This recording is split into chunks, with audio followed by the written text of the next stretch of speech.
जहां एक तरफ आरव की मौत ने सूरज के पूरे परिवार को हिलाकर रख दिया था, वहीं दूसरी तरफ अब काव्या के दिल में एक ऐसा सवाल जन्म लेने वाला था जो सूरज की पूरी जिंदगी बदल सकता था। और सबसे बड़ा सवाल ये है, क्या आरव की मौत का इल्जाम काव्या खुद सूरज पर लगाएगी? क्या सूरज की लापरवाही की वजह से आरव ने अपनी जान गंवा दी? जी हाँ दोस्तों, आरव की मौत और अरविंद जी के कोमा में जाने के बाद सूरज पूरी तरह टूट चुका होता है, लेकिन आंसुओं के साथ साथ उसके अंदर बदले की आग भी जल रही होती है। इसीलिए सूरज सीधे मिनिस्टर जी के ऑफिस पहुंच जाता है। सूरज गुस्से में मंत्री जी से कहता है, मंत्री जी, आपने मुझसे वादा किया था कि बिल्डर स्कूल की जमीन छोड़ देगा, लेकिन वो तो उस जमीन पर इतना बड़ा प्रोजेक्ट बना रहा है। मेरे पापा का सपना था कि वहां गरीब बच्चों के लिए स्कूल बने। अगर आपसे जमीन खाली नहीं हो रही तो साफ साफ बता दीजिए, मैं अपने तरीके से जमीन खाली करवा लूंगा।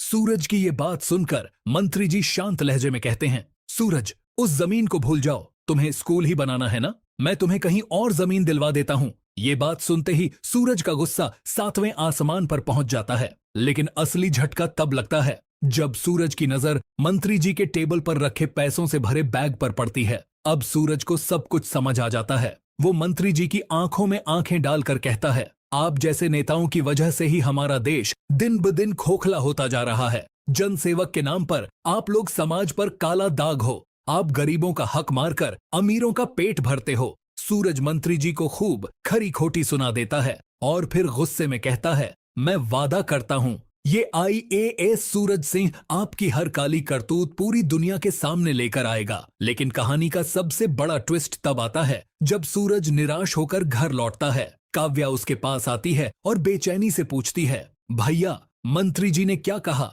मेरे आरव को इंसाफ मिलेगा ना? सूरज गहरी सांस लेकर कहता है, पूरा सिस्टम ही करप्ट लोगों से भरा हुआ है। वो मंत्री हमें क्या इंसाफ देगा? इस साजिश में उसका सबसे बड़ा हाथ है। ये बात सुनकर काव्या पूरी तरह टूट जाती है। उसकी आंखों से आंसू बहने लगते हैं और वो गुस्से और दर्द में सूरज से कहती है, जब इतनी पावर होने के बाद भी दिन दहाड़े आपके परिवार पर हमला हो सकता है तो फिर क्या फायदा IAS बनने का? एक बात सच है सूरज भैया, जब आप गुंडे थे ना, तब हमारे परिवार की तरफ आंख उठाकर देखने से पहले लोग 100 बार सोचते थे।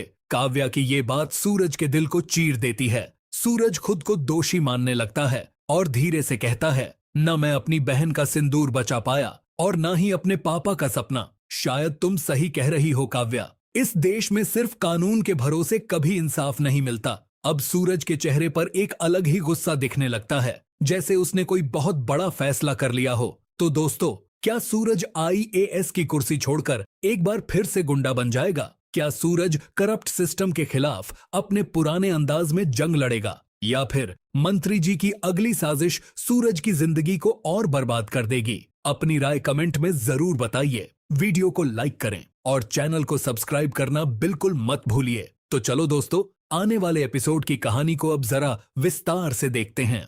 दोस्तों, पति ब्रह्मचारी की कहानी में जहां एक तरफ आरव की मौत ने सूरज के पूरे परिवार को हिलाकर रख दिया था, वहीं दूसरी तरफ अब काव्या के दिल में एक ऐसा सवाल जम लेने वाला था जो सूरज की पूरी जिंदगी बदल सकता था।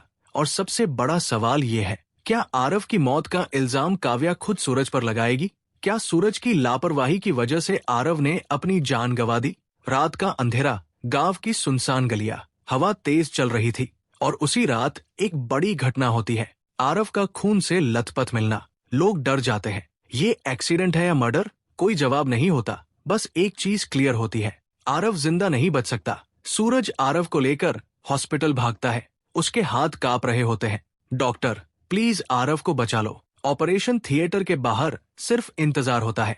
घंटों तक साइलेंस। फिर डॉक्टर बाहर आता है। हमने पूरी कोशिश की, लेकिन आरव को नहीं बचा पाए। काव्या का टूटना, ये सुनते ही काव्या की दुनिया गिर जाती है। आरव नहीं, वो जमीन पर गिर जाती है और सूरज उसे संभालने की कोशिश करता है, लेकिन काव्या सिर्फ एक बात बोलती है, ये सब तुम्हारी वजह से हुआ है सूरज। सूरज फ्रीज हो जाता है। उसके अंदर गिल्ट और गुस्सा एक साथ उभर आता है। सूरज धीरे से आरव के बॉडी के पास जाता है और कहता है, मैं IAS बन के इंसाफ लेने आया था, लेकिन मैं अपने ही भाई को नहीं बचा सका। उसकी आंखों में आंसू नहीं, सिर्फ आग होती है। अगली सुबह सूरज सीधे मिनिस्टर के ऑफिस पहुंचता है। जमीन का क्या हुआ?